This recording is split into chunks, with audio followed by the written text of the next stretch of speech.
when did this pain problem really start? We look at like in the 50s, we had a lot of soldiers coming back from World War II. That's when a lot of money was being spent on in the pharmaceutical industry on solving the pain problem. How do you optimize the short-term healing so that you get the best long-term outcome? Pain is multifactorial. Therefore, it can be modulated, or you can mitigate pain by a lot of ways, including just having a conversation with somebody. What percentage do you think of jiu-jitsu athletes face low back pain? It's 100%. It's 100%? Basically, if you do jiu-jitsu, you will get low back pain at some point. I think the FRC system lends itself really well to jiu-jitsu athletes as a way to build capacities in ranges that would otherwise be vulnerable for you. People are usually pretty angry. Yeah, I just think people are just super specific. You know what I mean? You gotta know. It's like kind of like going to church. You have to know all the rules. And like people come to Long Island, it's like, you don't know the rules. Like, get out of the left lane if you're not going to drive fast. Because that's our lane, Right. So otherwise, you're getting honked at. If you wait an extra 10 seconds at the red light, you're getting honked at. If you're slow, listen, don't take it personal. It's just follow the fucking rules. These unwritten rules that we all have, follow them. And if you don't know, now you know. I remember I went to a sandwich shop that I hadn't been to in a long time. When I lived in California for, I don't know, like 2 or 3 years. I went back to New York and went to this sandwich place that I used to go to all the time. And it says order here. So you're saying they're real specific. Oh, no. And I was like, he's like, next. The second I had hesitation, and I was like, what the? And then it happened like one more time. I'm like, damn it. I'm like, I lost my quickness around here. Oh, God, now it's going to kill me. Because you're from Poughkeepsie. Yeah, Poughkeepsie, yeah. What's the name of the sandwich spot? Do you remember? Like Girardi's or something like that. Some Italian spot? Yeah, I know exactly what you're talking about because we used to go there all the time. And they would just be like, if you didn't know what you wanted when you got to the front of the line, you went back to the line. Brutal. Like, we don't have time for you to figure it out now that you've been waiting 20 minutes for a sandwich. So you're going to go back to you could think about it. There's like order here and pay here. And if you're in the wrong spot with the wrong thing, then they yell at you the whole time. You gotta have at least we have thick skin from it, you develop a little thicker scars, skin. maybe. Is there like I wonder the New York life expectancy versus the rest of the United States. Oh, it's definitely not a blue zone. Probably like 62. Highly condensed pollution, angry people. I'm actually 18, guys. I didn't tell you. I just look like I'm 40. From my toxic upbringing, but it's all right. It's fine. It's details.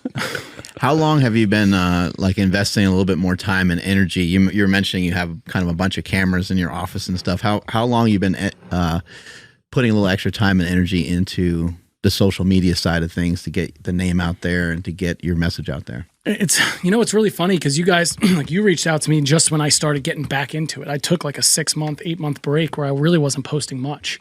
The last few years, probably around 2016, I read Gary Vee's book because I was starting my own business. I was like, I want to get my message out there. Like, I had some clients, people who knew me from the area, but I started producing content, and for me, I'm an athletic trainer by trade, like an ATC. So it's very rare to see an athletic trainer in private practice. It's, that's more common, like PT Chiro, to do that. So I'm kind of a trailblazer in my profession a little bit. So I was worried in the beginning of like how people would receive my content. It's like, oh, you're not a DPT, so we don't want to listen to what you have to say.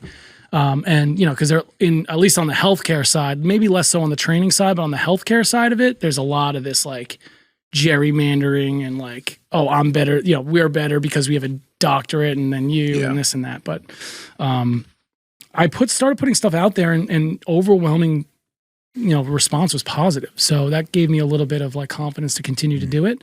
And then recently I expanded my business from like 1,000 square feet to just under 5,000 square feet. So I'm like, I really got to start, hitting this hard again. We added like a training, we were just doing like the rehab side. Now we do the training side. So I wanted to put more stuff out. And one of my former athletes who we worked with for years, he was like trying to get into videography stuff. So I was like, hey man, like if you can help me get some more content while I'm just doing my thing instead of having it be as staged. And then all of a sudden, like the last like 3 months, it's been insane. So again, all good stuff, plenty of bad stuff too, but I'll take it. I'll take it. I'm here, which is insane. That's really cool. How did you kind of get into all this stuff in the first place?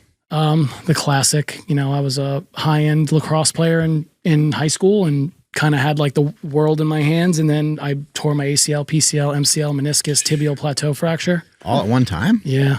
Oh my God. The official diagnosis was fucked. That sounds brutal. So basically I dislocated the knee and the lateral condyle fractured my femur.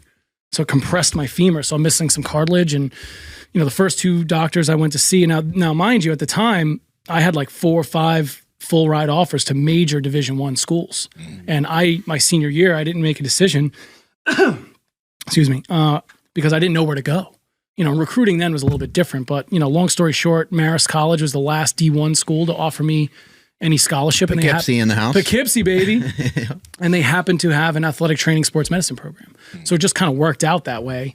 But then the further I got into school and like learning about like rehab and training, I was like, all of this is bullshit. Because all of the gains that I made in my own rehab happened like with strength and conditioning, not necessarily like the rehab stuff I was doing. So after that, I just kind of was the guy that was always hurt, you know, and for me, that was like, it became like a bit of an identity crisis, I guess, because all of a sudden I went from this, you're the man, you're going to go play big time D1 and for free, go to school for free. And now I can't even run down the field without being in pain. So it, you know, depression, anxiety, all those things start creeping into the equation. And then like I was telling Nsima, like in my 20s, it was really out of a selfish motivation to figure out my own issues. Was like going to take all these Con Ed courses. Like I wasn't like partying or hanging out. I was like spending every nickel I had and going to courses and trying to learn as much as I could. And then here we are, like 20 years later. So what I find exciting about like this sort of field, I mean, you're in a field where you're responsible for kind of healing people in a way. Sure. People are coming to you with their problems and you got to try to figure out a way to solve them. So I find it all really interesting, and it can get weird, you know, but it's like, how weird can it get before it's too weird? Like, how do you decipher what's too weird? You know, what doesn't have enough science or information behind it? Because I mean, sometimes, you know, somebody having a particular injury, maybe there's like other shit going on in their lives, and that has a lot to do with the pain that's registering on their body, but sometimes they legitimately just have a twisted ankle, like a mechanical issue. Yeah, like, but it's not always like in their feels, you know. But how do you kind of decipher how you pick and select information that you're going to choose to start to implement into your practice? I think what you're talking about is the difference between the science and the art. I think what you're talking about is the art of healthcare and the art of treating people. And again, early in my career, it was very like this, you know, mechanical lens, and I'm looking at structure and just like the classic stuff that we all look at. And then as I've learned more and more about the neuroscience side of this, and like, you know, there was this crux in like the late 2000s where we had kind of 2 schools of research coming out as far as like manual therapy goes. So I'm going to kind of answer your question in a little bit of a roundabout way, but you know, I was really into manual therapy for my time at the University of Florida. Like we were working with track and field athletes and, you know, basically tuning these dudes up before they would go run, and we're hundredths of a second's the difference between winning and losing. So my mindset then, the mindset there in the SEC was results by any means necessary, period.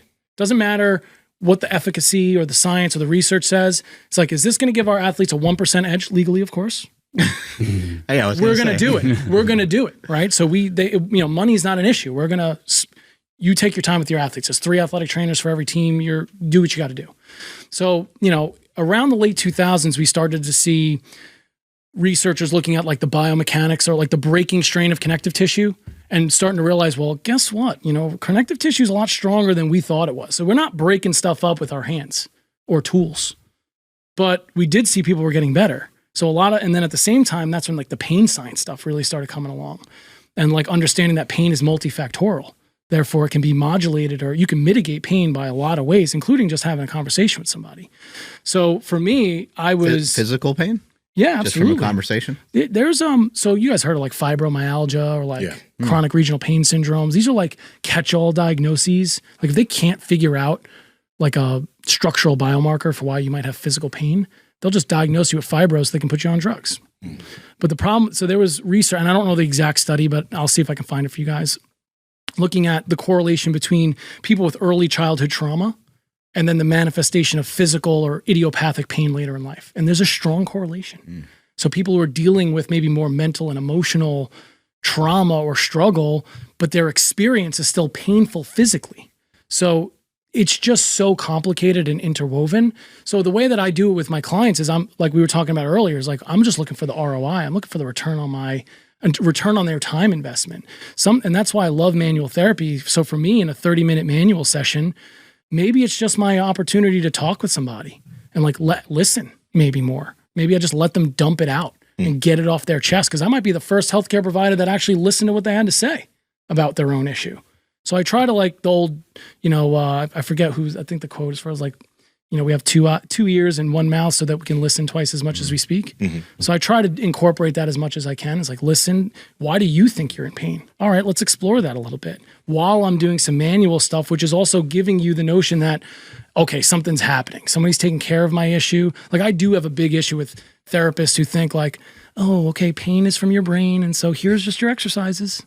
Here's a sheet of paper with homework to do. It's like, I can promise you a lot of people are not going to get better doing that.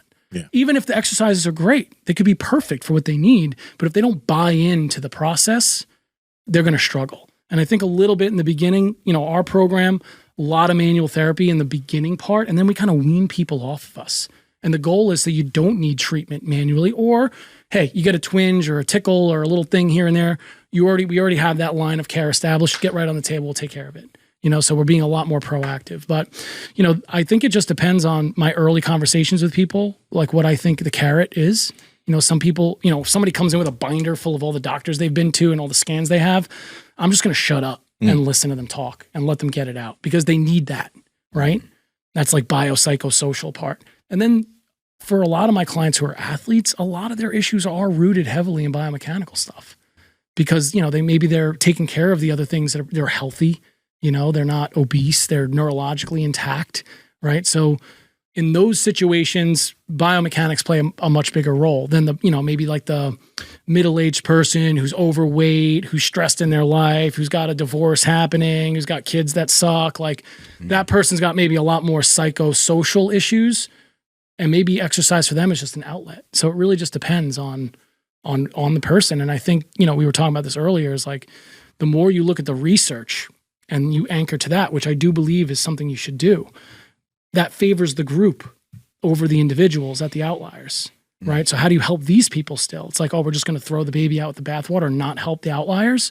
So for me, I'm focused on what can I do with this individual human being to give them as much upside as possible. Just curious about the trend, because you've worked with so many athletes. So what do you think you see as the physical trends that you see upon guys who, male and female athletes that move really well? Like when you see patients and they end up having minimal issues, are there any through lines of like commonalities of what they do on a daily basis that you're like, oh, okay, I see you're doing this, this, and this, and this is something that a lot of these other top performers do too. Is there anything like that? Absolutely. I think, there's always trends in relationships that we notice. I think in my athletes, like athletes that were multi-sport athletes when they were younger, typically are better off in the long run. Okay. They have more youth sports is effed right now, man, because it's like right now what we're looking at is the most hyper specialized and underprepared generation of athletes we've ever had. So there's a reason why sports prep, kids participating in sports, that trend number has gone down over the last 20 years, but the rates of injuries have gone up. Yeah. Right. So it's like, whoa, what's happening? And now we have way more single sport athletes than we ever had. Like I have 10 and 12-year-olds that are like, I'm a pitcher and that's all I do. It's like, damn, we're in trouble because dad believes that if he can make Johnny throw a little harder at 12, then he's going to get that look and he's going to go to Vandy and he's going to get drafted and they're going to be millionaires, And it's like, well, A, the likelihood of that happening is extremely low. And for some reason, that seems to be a huge deal on the East Coast. It's a deal everywhere, but in my area specifically, I would say, what it is because there's a lot of rich people that have they have a lot of time and money on their hands, and they think they could just throw money at the problem. Yeah.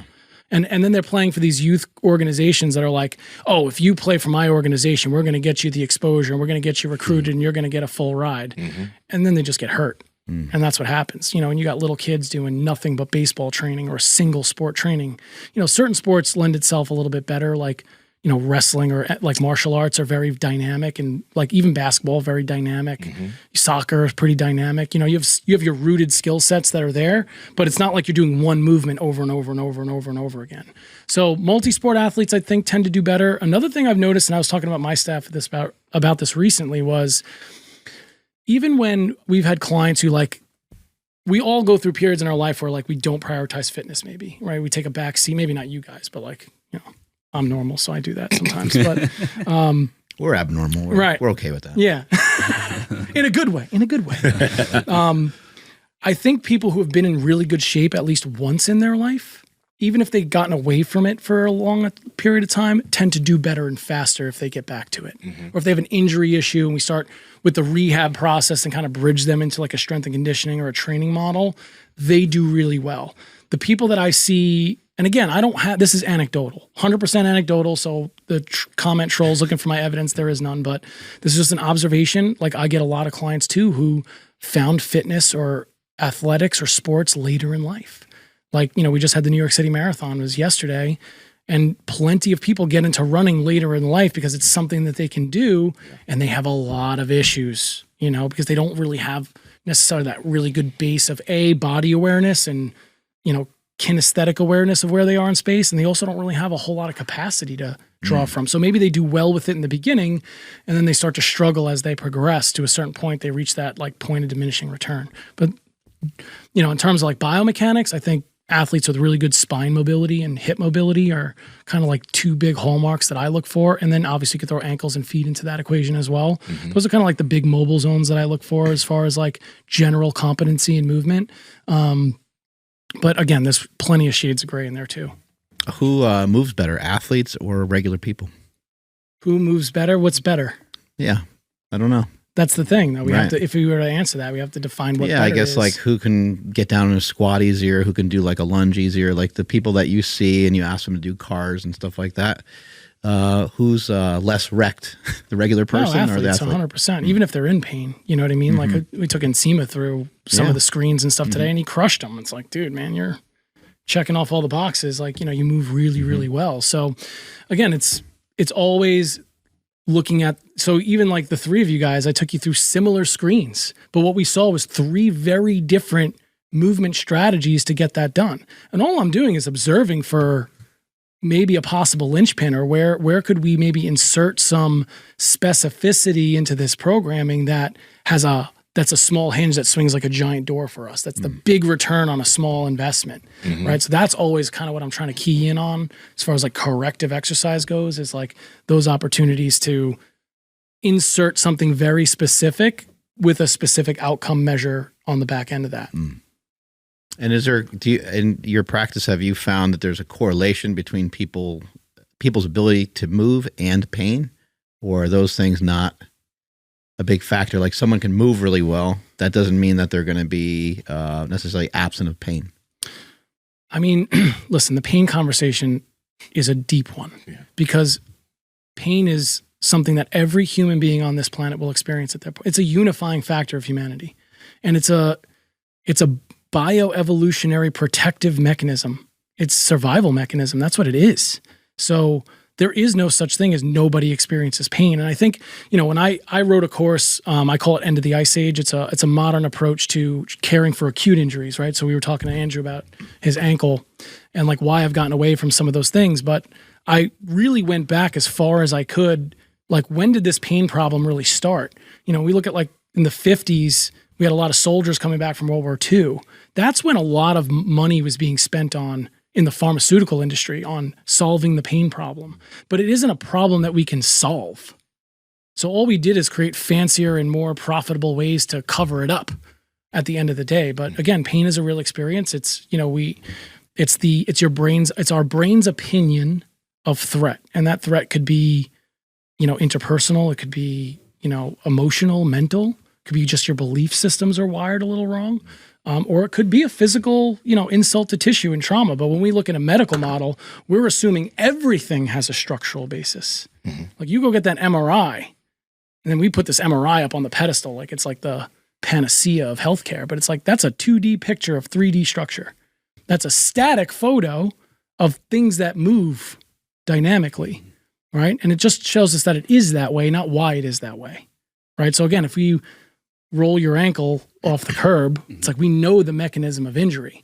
You know, and Nsima, your little back twinge, right? That's really hard to solve for because we don't really know the mechanism. there is no one mechanism. It's kind of a manifestation of multiple things. We were talking about this idea that like our body remembers. Yeah. It's like almost like, is this an artifact of like those tweaks or torques of yesteryear that are just kind of still present in your conscious experience? But this is kind of where I've really gone down like the neuroscience rabbit holes and trying to understand people in pain, because it's a really complicated thing. But, you know, the more you go down a neuroscience rabbit hole, it's like, well, our entire experience as human beings is like a movie that our brain is playing for us based off the sensory information it takes in via your touch, vision, hearing, things you've learned, things you've experienced, right? All of that is manifested and molded into what may or may not be your pain experience. So sometimes it's just give it some time, find ways to train around it, find ways to train through it. Other times it's, this is something that we think could actually make things worse. So we might have to, you know, I'm never going to put an athlete in a position where they can hurt themselves worse, you know, by working through something. So if I think like, hey, more of this is going to be bad, which again, there's so many ways to modify people, then I'll back down on whatever that sport or activity is. But I'm always trying to give somebody their sport if I can. So you've gotten your labs done, whether it's 6 months ago or a year ago, and you want to know where things are at, but you don't want to get a full panel again. That's why I've partnered with Merrick Health, owned by Derek for More Plates, More Dates, and we have something called the Checkup Panel. This is an affordable panel with 55 different labs that will allow you to see all those different biomarkers, and you can get this channel every month or every 2 months, whatever frequency you like, but it'll give you all the specific labs that you want to know so that you can make sure that you're moving in the right direction for your specific hormones. Andrew, how can they get their hands on it? Yes, that's over at merrickhealth.com/powerproject. And at checkout, enter promo code POWERPROJECT to save 10% off the Power Project panel, the checkup panel, or any individual lab that you select. Again, that's at merrickhealth.com/powerproject, promo code POWERPROJECT at checkout, links in the description, as well as the podcast show notes. With that being said, you said you made a course about how to, like, I guess, analyze acute injury. What are the things that you want athletes to think about when they're assessing their own pain? Because sometimes we talk about pain where we're just like, with some things, you don't want to avoid it. You don't want to stop moving into that range of motion. You don't want to totally neglect that. But like you mentioned, there are other types of injuries, like if you rip a tendon or something. Oh, yeah. Of course, you don't want to continue trying to move that thing around. Right. Well, you can't. But like, you don't want to keep attacking that type of injury, right? Right. So what are the concepts when it comes to analyzing your pain and knowing if you should be heading towards it, you should be trying to move it, or if you should be avoiding it? It's tough, right? So there's like two buckets there. It's like the persistent pain or chronic pain person who's got pain for maybe unknown reasons for long periods of time, or maybe it's an old injury that just never started feeling better. Like, you know, sometimes we tweak something like, okay, you work through it and you give it a day or two and it's fine, right? And then other times it doesn't do that and it lingers. It's just sticking around forever. That's a different scenario than like an acute injury scenario. So like in my course, I'm really talking about how do you optimize the short-term healing so that you get the best long-term outcome. That's my focus there. So it's a lot of cellular stuff and like, you know, obviously we could do like if you hurt your, like my left knee, blew it out. If I could go back 20 years and rehab myself, I'd have been doing heavy single leg work on my other side so that I don't atrophy as much. Okay. I'd have been training the rest of my body instead of just like waiting for my knee to heal. You know, there's all that time that was wasted in the first 6-8 weeks that I was just kind of bending it back and forth because that's what I was told to do. There was so many other opportunities there to make me a better athlete or to make my journey through that injury a lot better. So that's what I try to do with my athletes now. I think, you know, for athletes who are in pain, like if you feel a pop, snap, crackle, something, and then it hurts and burns, you need to go see a doctor and get that shit figured out. Like at least we got to know what we're dealing with at that point. If you've got a muscle strain, oh man, I felt it go. Like we all know what that means. Like, oh God, yeah, that was something. You know, we have to still respect the biology of the healing process. Like we can't make that any faster than nature has already done for us, right? We can optimize it. We can not get in the way. Yeah. So I think we have to just, what's a painful little, what's noise for you and what's like super loud that you can't ignore, you know? So like maybe like think of it like that way, like a background noise, like we were talking about your lower back. It doesn't prevent you from anything, but you're aware of it. There's something there, whatever that it is. You know, I think that's really hard for a lot of athletes. I think, you know, again, and there's also the culture of sports, which is like, don't be a bitch. You know, it's like how many guys want to just shoot it up with cortisone and go out there, you know, and and we were all sitting here watching, like, why do people tear their Achilles in the NFL? It's like, well, listen, man, they're professional athletes. That's what they signed up for. And they're shooting cortisone and stuff in there, and you're going to degrade some tissue and you're going to have some problems. So it just depends, but I think just knowing your body, listening to your body, if you're like, hey, I can't, Dan, you're familiar with Dan John? Love Dan John. His book, like, Can You Go? It's like knowing the difference between, can I go and maybe modify this and just kind of work around it? Or is this like, I need to really kind of explore this and use the medical system for what it is to kind of figure out, is there something structural here that is risky to push through? Then once we get that information, we can then determine, oh, you got a small disc bulge. Guess what? Okay, we know what it is. We can kind of work around that and start to push you in other ways. But, like, oh, you tore something, you tore your freaking adductor off your pubic bone. Okay, now we got to maybe look at some different interventions, I got 2 different diagnoses that I use. I don't know if that's a word. Diagnoses. Diagnoses. Yeah, no, it's English. It sucks. Diagnoses. And one is something weird happened. And the other one that I use is that's a 2-weeker. That's a 2-weeker. Yeah. 2-weeker means it's really bad. Right. That's what that means. And then something weird happened. Just like, I don't know what happened. Just something my foot's weird today. I don't know what happened.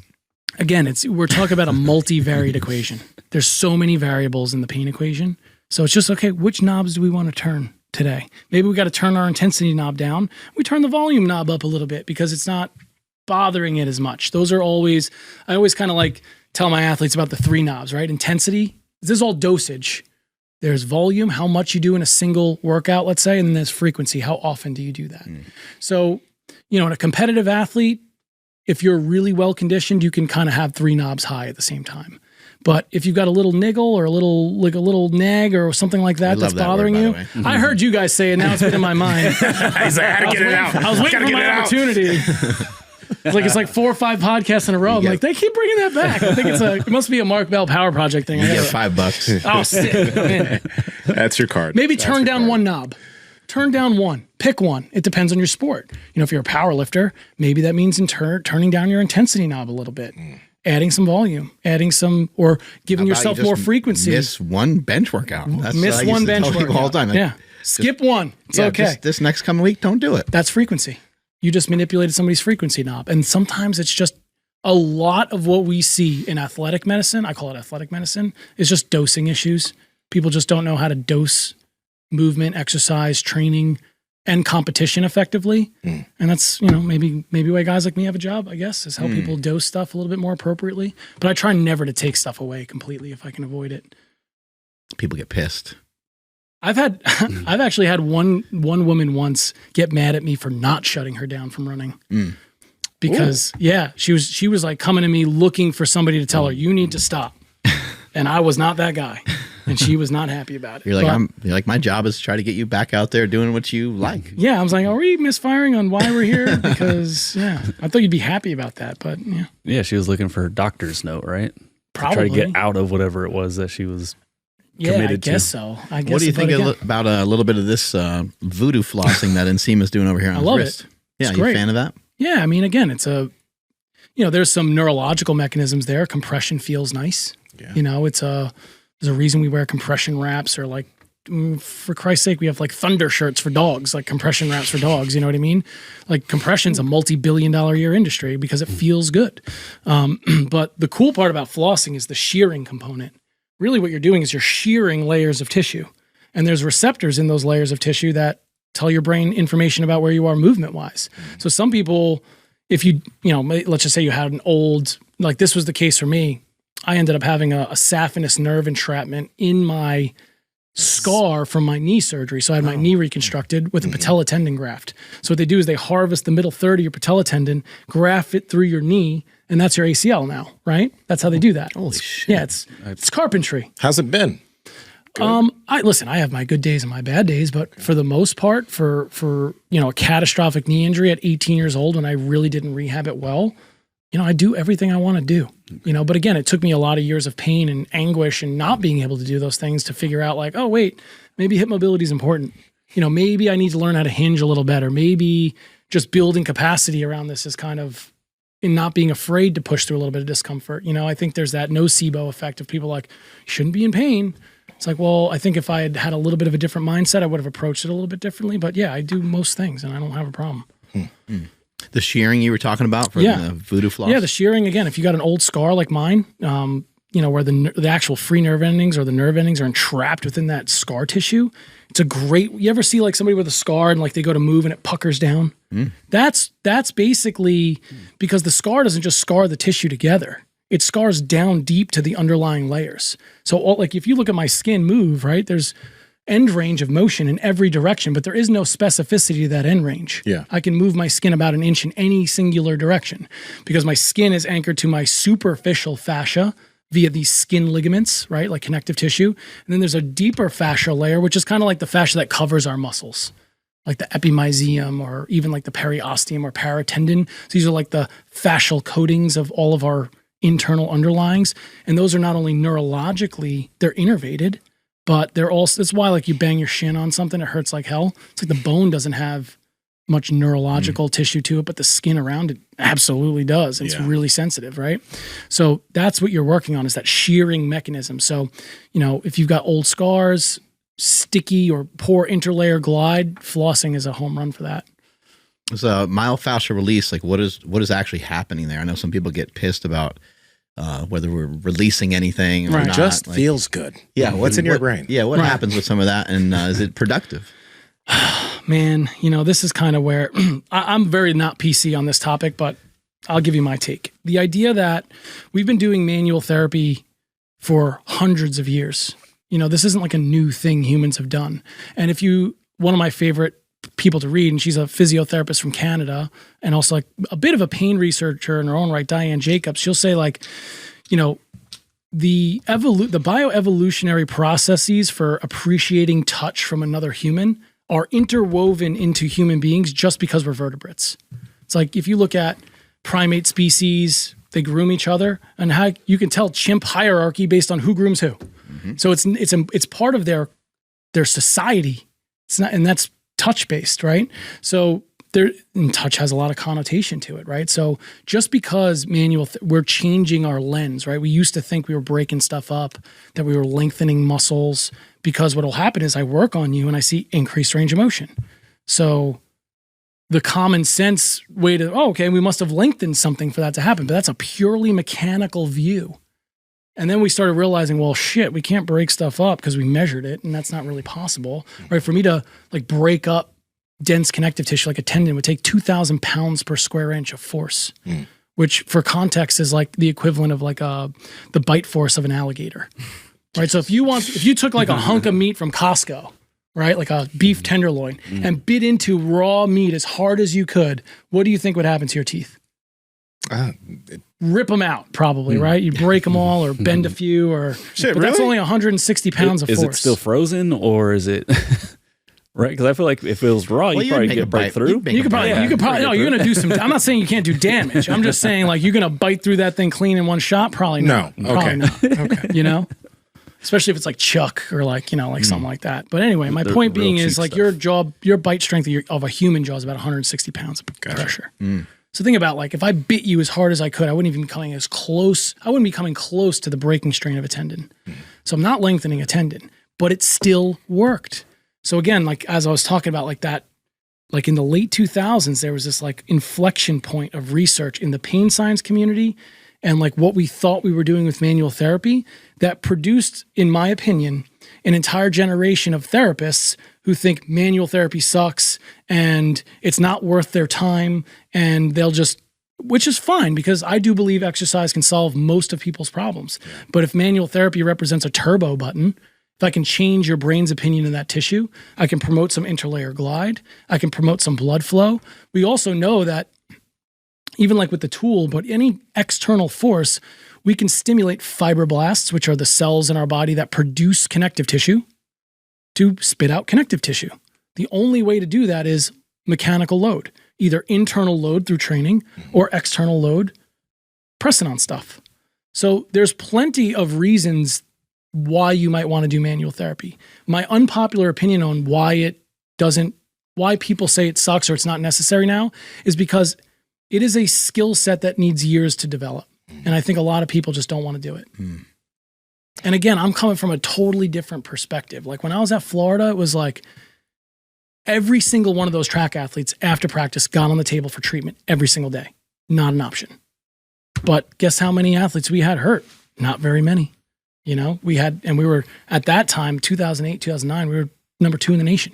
You know, you're talking about, we had like, I think it was like something like 14 Olympians on that track program, you know, future gold medalists. So these are high end athletes. It's like, I just took that mindset and I applied it to everybody. That's kind of what I did.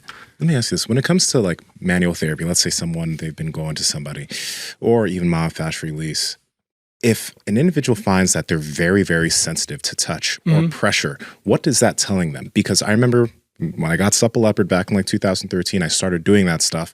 And I always find myself holding my breath. I always find I was super sensitive. But over the years, now it doesn't feel painful, right? So what's that telling them if they're very sensitive in certain areas or almost everywhere? So that's a really cool question. So this is kind of how I try to differentiate it when I'm teaching this to clients is if you have a lack of flexibility, right? Like I can't move you much, passive range of motion. The only thing that really hurts is to stretch it, right? But if I touch your muscles, it's not super sensitive in that way. But if you have something like protective tension, or we call it neurological tension. So one of the ways we talk about pain as a protective mechanism, but muscular tension or tone is also a protective mechanism, right? So your brain will lock you up. It's almost like it's like a built-in immobilizer. It'll increase the tone. I call that juicy. Like you have juice running through that muscle. It's on right now. If you touch that same tissue, it's sensitive as hell. So you're getting a sensory symptom and a motor symptom. So everything's feedback loops. So the way manual therapy works, or at least the new age version of it, is we're providing a sensory input to the brain. We're changing the brain's opinion of that tissue downstream, and we're manipulating the motor output. So it's a feedback loop. So if you have hypersensitivity to tissue, like muscle tissue shouldn't hurt to touch it. But if I push hard enough at a singular point, eventually it's going to be like, ouch. Yeah. We call that pain pressure threshold. It's something we can measure, right? You take a force dynamometer and we can measure how much till you get the ouch. We know that even light touch can increase or improve your pain pressure threshold. So even after a bout of manual therapy, the idea is now we've desensitized you to a certain extent. And if I can, so let's just say there's a line where you cross that line and now you're painful. And if I can work on you and now I make that line a little higher, I raise the bar for your threshold of symptom experience. Now I can load you in that new window of threshold that we've created. So that's what I mean by like, can you get better without manual therapy? Sure. But if it's a turbo button, why the hell wouldn't you use it? And for a lot of people, it's the time factor. Oh, I got to spend time with this person. But to speak to your point before, Mark, was like, how do I know which lever I want to pull with somebody? I have to spend time with them on some level and get to know this human being and have there be like, I trust Mike. I trust what his advice is got my best interest in mind. Like we're in this together now. And I think that is really the crux of the results that we're getting at the Movement Underground. It's like consistently people are getting better. We're the place that people come when they can't get better anywhere else. So we get all like the hard, tricky, weird stuff. And I'm really proud of that. And it's because we listen. We listen to people. We take the time to use that manual therapy session as a way to educate them, as a way to encourage them, as a way to, hey, you're not broken. Like you can overcome this. Like we just got to push this a little harder. Like you're safe here. Don't worry about it. And all of a sudden you get people some momentum or a little bit like, Andrew, your knee, oh man, my knee feels so much better. Dude, that is a huge win. Let's go move it now. Right now we've just accelerated that let me wait a week process to today. And now we're doing something about it today versus waiting for it to not be painful.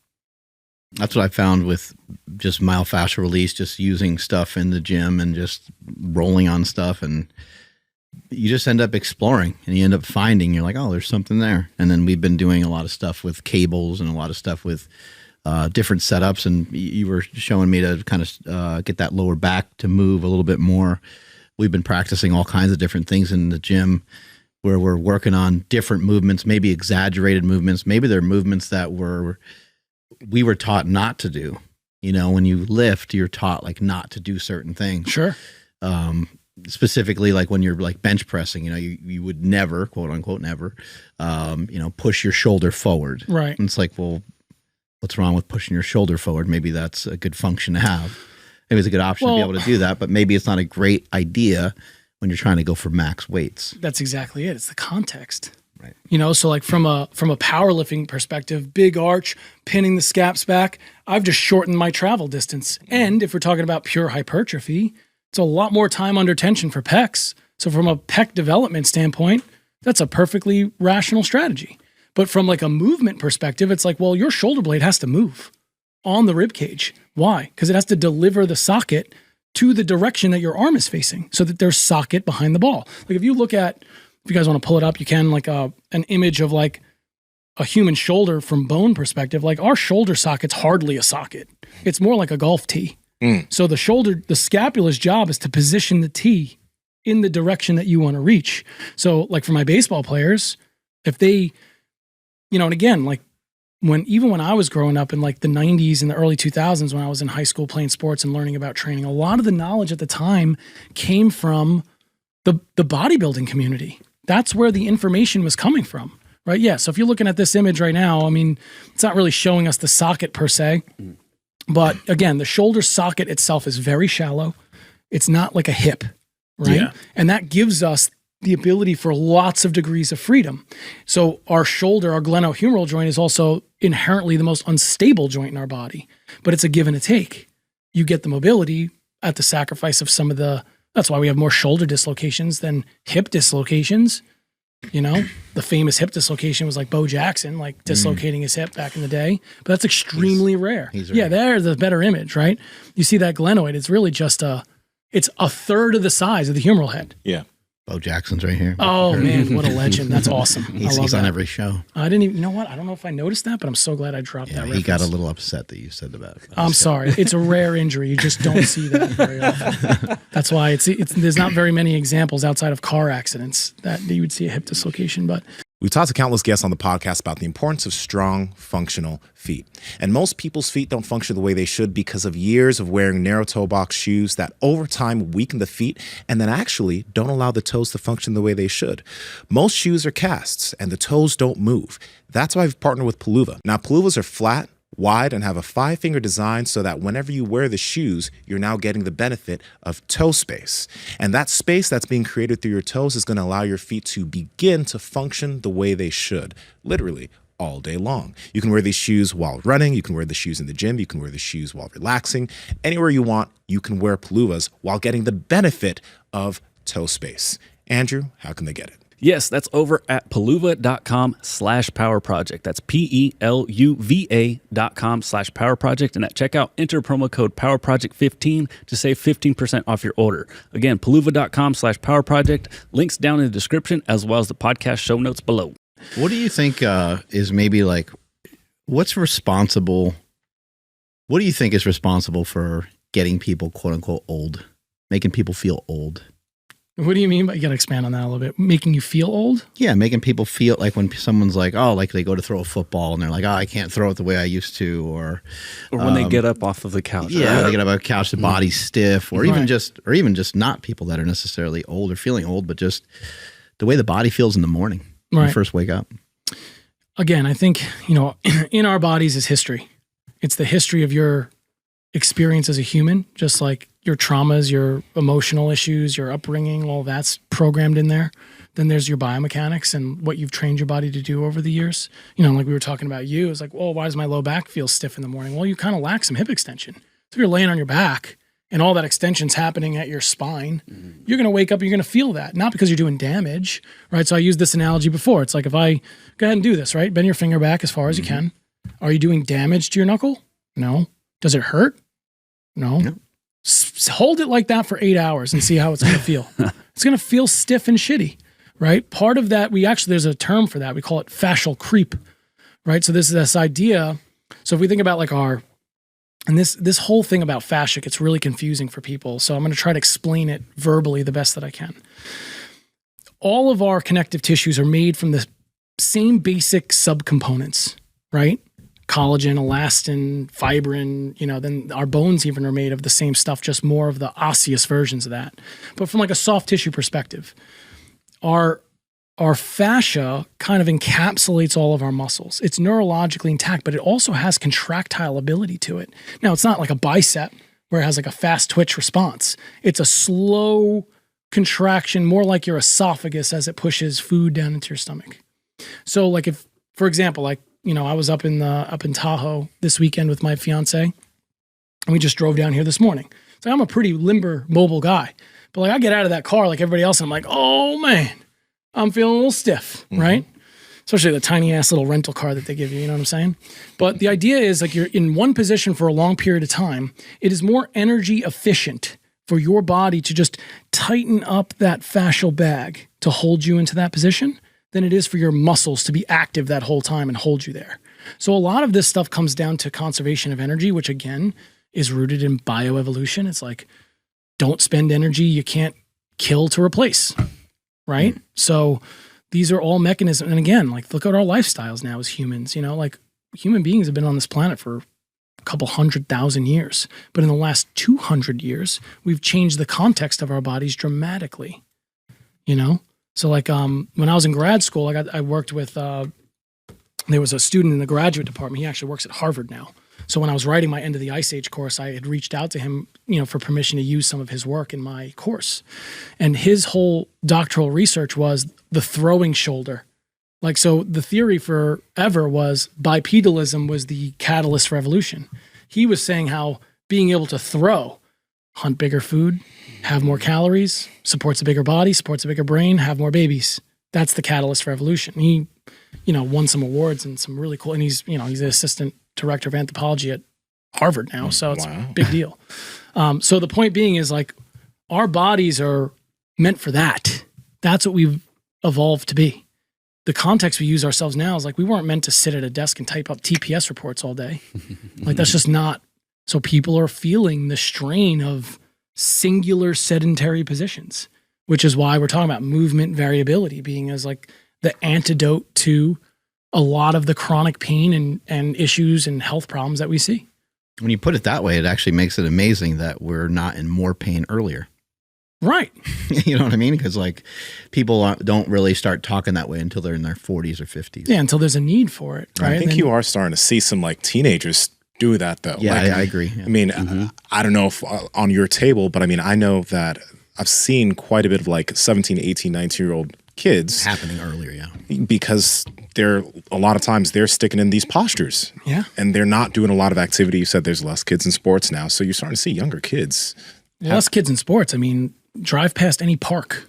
Oh, do you see anybody there playing, like just open free play? Like when we were in elementary school, I remember me and like 4 or 5 of my buddies would play like these intense games of bumper tag where it would be like full on sprints across like open fields. And it was like life. And it was like your social worth was completely dependent on how long you lasted in that game. But I think back to it now, like, knowing what I know about like biomechanics and movement and treatment and all this stuff. And I'm like, holy shit, like that was why I was running a 4.540 in high school. I wasn't like a well-trained athlete.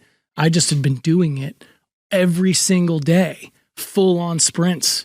And I just became a really good athlete. Like I wasn't even the best lacrosse player. Like by all conventional standards, I was like mediocre at best, but I could just outrun a lot of people and make stuff happen with my legs. And that's obviously why the knee became a huge issue for me. It was like, okay, not as fast as I used to be. So what are some things you encourage some people to do when they're coming in and they're just getting banged up? Like, are you encouraging people to do, I know you said you don't want to give people too much homework or you don't just want to send them off with homework, but I'm sure you encourage them to walk. I'm sure there's encouragement about sleep. Like what are some of the pillars for you that you think are big time for people? I mean, the big 3 are always the case, right? Movement, nutrition, sleep. Those are like the big 3 pillars. And then, if you talk to, I know you guys talk to Huberman, he'll talk about light as a pillar, community or tribe as a pillar, like having that social support system. So like even part of what we're trying to do with the Movement Underground is like be that social support system for people. It's like you can come here with all of your issues and we're going to embrace it and just work through whatever you got, you know? So I think those are like the 5 pillars I would say of like good human health. I can't really disagree with guys like Huberman. I'm fully like, yep, that's it. That's for sure. Like if you really root it down to what you need as a human being, you know, I'd argue touch is part of that too. You know, it's the only sense in our body that we really can't live without. You know, you can live without your sight, you can live without your hearing, but you really can't live without touch. It's part of how our brains develop neurologically, even when we're young. You know, and again, the research on this is ridiculously clear. You know, if kids past usually around the age 3 or 4 don't get a lot of interaction with an adult, touch, like loving touch, they are wired for violent crime. They are wired for drug addiction or substance abuse later in life. They're wired to be antisocial. So there's lots of far-reaching like ripple effect to not getting some of these things, right? So, you know, I wrote an article for Massage Magazine years ago. They wanted me to write a commentary on why massage was important for youth athletes. And I guess they saw me as like an athletic trainer doing a lot of manual therapy, that I'd be a good fit. And what I actually wrote was like almost like a satire piece on like the whole idea is like, if you want your kids to be good at sports, like touch them a lot. Like give them a rich sensory experience, not like in a weird fucking way, but like, you know, like there's a reason little kids want to wrestle with you. They want to wrestle and rough and tumble. They love that shit. And it's partly because they're learning how to use their body and solve problems with their body. It's like, I can't think of a better thing to do with a little kid than to give them that experience. And yeah, that'll manifest through time. You know, again, at a certain point they might kick your ass, but that's okay. Yeah. So like back, I don't know, I'll say a little bit over a year and a half ago, when my back was like kind of controlling my life, my body was very protective of it. Sure. Right. Like anything that would come close to aggravating it, my body was like, avoid that, even without me thinking about it. But as my son was like starting to get a little bit bigger and he's starting like to roll on the bed as he's asleep or something, it's like, oh shit, I gotta like, you know, close the distance from where I'm at to go catch him. Boom, I'd get there and I'd, you know, bend over, catch him. No big deal. Right. What happened? My back didn't hurt when I made all that movement. What the heck? So It's like, trippy. yeah. So like what, first off, like what's going on there? But also like, you know, if you were to tell me like, hey, like Andrew, you got to get some movement in your back, I'd be like, dude, my back is just, like, I can't, it's too painful. Like it's protecting itself. How can somebody unlock, like, I guess I'll say exploration when it comes to movement in an area that hurts them? Okay. So we'll start with that one. And then I definitely want to answer that other question because it's a really cool question with some nuance to it. But usually, again, this is kind of the classic PT answer that you'll get from a lot of us, which is like, you know, you want to explore that movement in non-painful ways.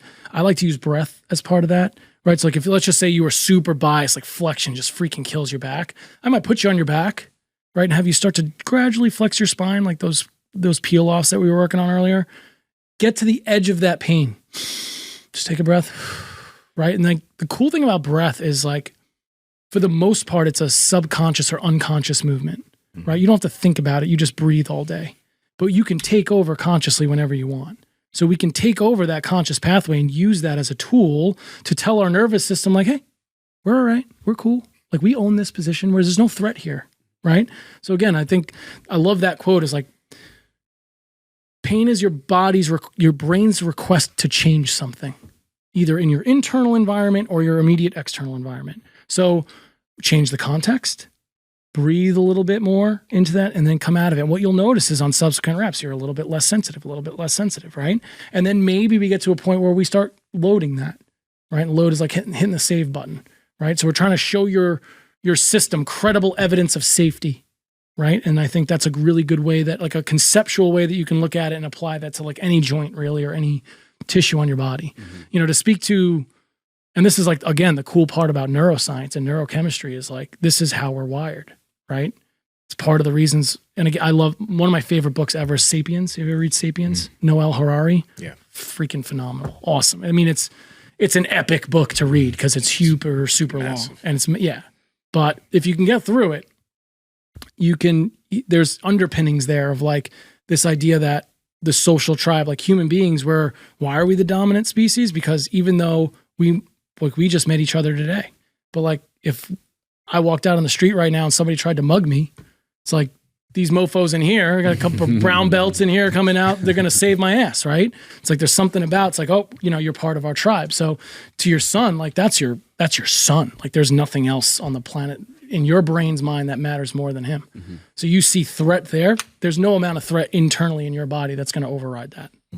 None. Now, is there going to be collateral damage? Maybe, but like it doesn't matter. And like that, you hear those stories all the time. Like somebody got trapped under a car, and this, you know, 4'3" woman picks up a car and like gets her kids out, or crazy things. Like adrenaline's a hell of a drug, man. That's a hell of a drug right there. But yeah, it's probably a little bit of adrenaline, norepinephrine, right? Flood of dopamine and all those chemicals all at once, and boom, you're like snatching them out of the air. Yeah. But it's cool, right? Sometimes even distracting people is a great way to get them to do something non-painful, right? So like maybe giving them something else to kind of focus their attention on, and all of a sudden now you opened up a window that way. And that's really the cool side about, like, I think the neuroscience and the pain science, some people think that made the reason for not doing manual therapy stronger, and I think the opposite. I think that the pain science only makes the rationale for doing manual therapy stronger. Because it's like, how else I can affect somebody's psychological state, because now I'm touching you physically. It's like, you're not ignoring me now. We're having a conversation, right? There's an interplay of touch that's happening at a subconscious level that your brain chemistry is working out. And then there's a social compartment to that as well. It's like we're building some tribe there. We're building some relationship founded in like, I'm helping you with the problem. So that's always been my gripe with like the manual therapy's bullshit people. It's like, you are A, throwing the baby out the bathwater, and B, you are like any other industry. It's like we were saying this before, it's like any other industry. If like you hired a plumber to come to your house to fix your toilet, and they handed you the step-by-step instructions printed off Google, and they said that'd be $500, please, like you'd smack that person. You'd be like, what the fuck? Like that's bullshit. So like you're going to come to me with a movement or a pain problem, I'm just going to give you a list of exercises. There's no actual exchange there. They could have Googled that. They could have watched Power Project YouTube and found a lot of great information on how to fix their own stuff. Wink. But I think the manual therapy part represents the exchange. It's like they come to me for a problem. Here's my attempt to helping you with it, and understanding that there's a lot more happening under the hood than just me rubbing some stuff. Oh, go ahead. Andrew, the second part of your question with exploring the lower back, did you get that? Yeah. He answered that first. Oh, okay, Yeah. my bad. No, you're all good. I know I talk a lot. I'm sorry. No. I'm sorry. I missed it. That's my bad. We talk a lot on the show about the feet, and would you mind kind of explaining, basically, if you could explain like the arch of the foot, and maybe some of the information on where the support of the arch of the foot comes from. Right. And I know that there's some people that sometimes will try to, you know, put a arch support in there, you know, via something that you might put inside your shoe or something like that. To me when I was younger. And maybe it's not always a horrible idea, but what are some of your thoughts on like where, like this arch, you know, what should we have concern over it? Like, do we need an arch? Like a lot of people have flat feet. Right. And you hear people complain like, I got a flat foot, I can't do this or can't do that.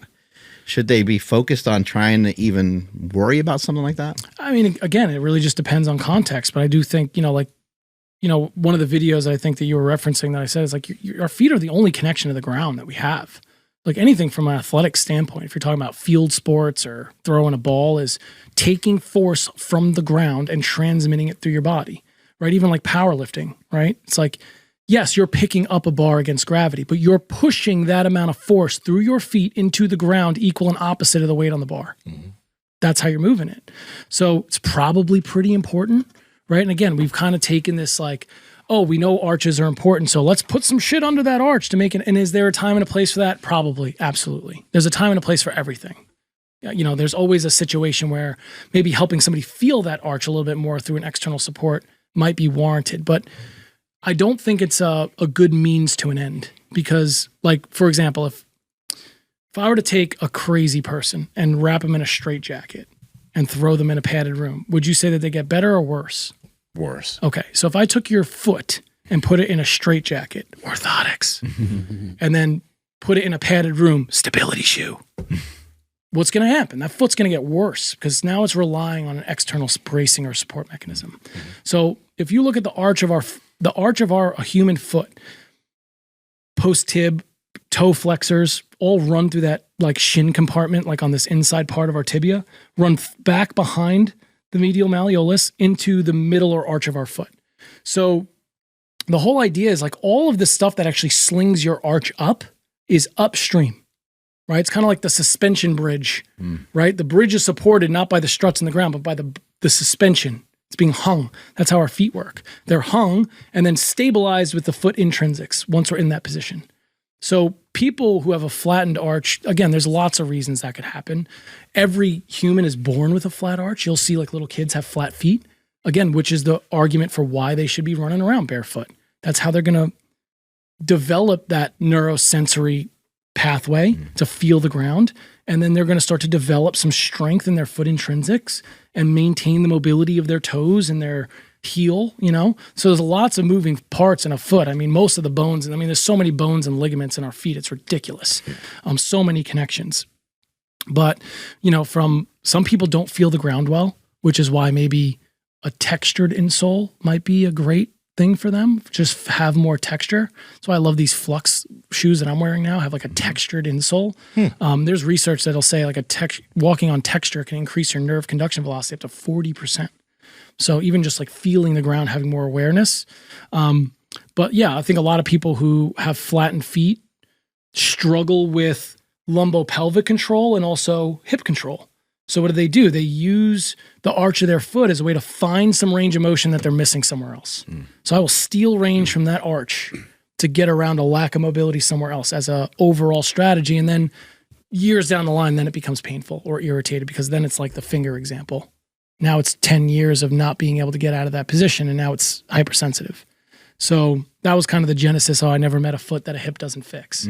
Is like, and people hate that. They get really pissed off, especially podiatrists. Why? Because they're only looking at feet, trying to find solutions to feet problems. It's like, well, there's a whole lot more human than just your foot. But again, there's give and take, you know? So can you change that dramatically for somebody with a really flat foot? Their foot might never look different, but like, so I recently had a client, super flat feet, you know, super big lordotic curve, lots of external rotation, so we're duck-footed. And we've been really working on kind of this foot-hip connection. And towards the end of the summer, she came in and she was like so happy, she was crying. And she shows me a picture of her footprint in the sand, and it looks like a footprint and not just like a giant like wedge of sand being gone. So even though she still has a flat foot, all of a sudden now there's actually some actual function tangibly changing there. And all of a sudden, oh, my knees don't hurt, my ankles don't hurt, my hips don't hurt anymore. So again, are those causative of each other? It's hard to say. But certainly in that one case, it's like, it doesn't matter. She got the results she was looking for. She feels better. She's more confident. She's training. So it's like, I call that winning, you know? And with something like plantar fasciitis, which you hear so many people talk about, I'm sure that some of the pain could be registering and it could be coming from the bottom of the foot, but you might want to look upstream. Absolutely. I think if you're treating one thing for 2 weeks and it's not getting any better, it's not your problem.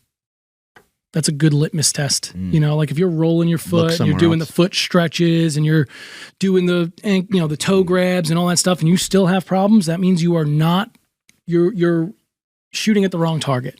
You probably need to get another opinion. You know, and again, we're all healthcare providers. You know, as healthcare providers, we're all biased to our toolboxes, right? It's like surgeons aren't bad people; they're good people, but their toolbox is surgery. So if you go to a surgeon enough times for advice, they're going to recommend surgery, but that's the toolbox that they have. You know, my toolbox is manual therapy and strength and conditioning. That's what I've used forever, and you know, I think the combination of those two things has really helped me unlock results for people that maybe just one or the other weren't able to get on their own. You are asleep for 1/3 of your entire lifespan. You might be doing everything while you're working out, your nutrition, everything during the day to optimize things, but your sleep might not be where it could be. So that's why we partner with 8 Sleep mattresses, because the temperature of which you sleep at makes a big difference on your sleep quality. And 8 Sleep has all the metrics to make sure that your HRV, your bed temperature, all these things are moving you in the right direction. 8 Sleep has totally changed the way that we approach and the way we sleep for the past 3 years now. Andrew, how can they check it out? Yes, that's over at 8sleep.com/power project. And when you guys go there, you'll automatically save $150 off this amazing technology and the best sleep of your life. Again, 8sleep.com/power project. Links in the description as well as the podcast show notes. On the strength conditioning side, a lot of powerlifters listen to this show, and I don't want to specify I'm like the competitive powerlifter, because if you're going to try to be super competitive, then you need to build a body that can do certain things, right? But a lot of people like powerlifting, and they're potentially building a lot of adaptations that are great for powerlifting, but maybe aren't great for life and movement. And I would assume that most people that like powerlifting would like to move through life without being in pain from what they're doing in the gym. Right. So what are some practices that you think people should adapt maybe in the gym or outside of the gym that can counteract the adaptations that they're making to become better lifters? And I'm saying this because, like, you know, working on Mark, he built an amazing adaptation with his back. Absolutely. To put 1,000 pounds on it. Right. But now it's something that has to be worked out. Right. This is always the crux of, this is where you really have to get to that person and ask them what their why is. What is your why? It's like, I want to compete in powerlifting and be the best in the world. Okay, great. But that goal is going to come with cost. There is no way around that. So if somebody, why do a lot of lifters like powerlifting? Because it's fun to chase the number. Mm-hmm. It's fun to watch the number go up. It's fun to hit a PR, right? Because there's something, our brains are wired for progress. It's like the closer you get to a goal, the better you feel, right? So, you know, maybe weightlifting is an arbitrary goal, but in 2023, the gym is our activity. That is what people do to move. You know, it's not like it was 100,000 years ago when you were like, I got to go climb this tree to get me some figs. It's like, well, I can just open my fridge now, you know, I don't have to do that. So we use the gym as entertainment. Yeah. I'd be dead. No, you probably wouldn't be. You probably would. I'd shake the tree or right. something. You'd probably just fucking knock it down. Just tackle it. Yeah. So that's kind of where it's like, you know, I think we have to communicate with people better of like understanding the cost. There's a cost to everything. You got to pay a price. Is the juice worth the squeeze? That's up to the person to determine that. That's not my job. My job is to help them achieve the goal, whatever it is. To answer your question directly, I think building in some mobility work into that powerlifting program is a great idea, just to, you know, get rid of the, if you don't use it, you lose it. But the idea is like neurologically and in terms of physical adaptations, is the more I funnel my goal to a very particular movement skill, the more I lose of the periphery. Right? So when you're training a 12-year-old kid, the first 6 weeks, they'll make the biggest strength adaptations that they'll ever make in their life again. But physiologically speaking, from a tissue perspective, nothing's changed. They've maxed out their neurological output for that tissue. Then as long as there's calories and recovery and all that stuff, they'll start to upgrade their hardware. Right? So it's a software development first, then the hardware development comes after. So I think in Mark, in your case, there's certain hardware adaptations that you've made to powerlifting that, are they undoable? Maybe, maybe not. I don't, nobody knows the answer to that. But I think what you're also doing with your running is proving to people that it is possible to shift gears, because you're doing two opposite ends of the spectrum, right? In terms of like maximum power versus maximum endurance. But for the most part, they're both sagittal plane dominant movements, meaning you're moving front to back for most of it. So at least you're still in your lane as far as capacities that you've developed. If you're like, okay, Mike, you know what? Powerlifting's great, running's great, but I want to be a world competitive gymnast. I'm like, maybe those adaptations aren't there. No offense, bro. Yeah, that would hurt for sure.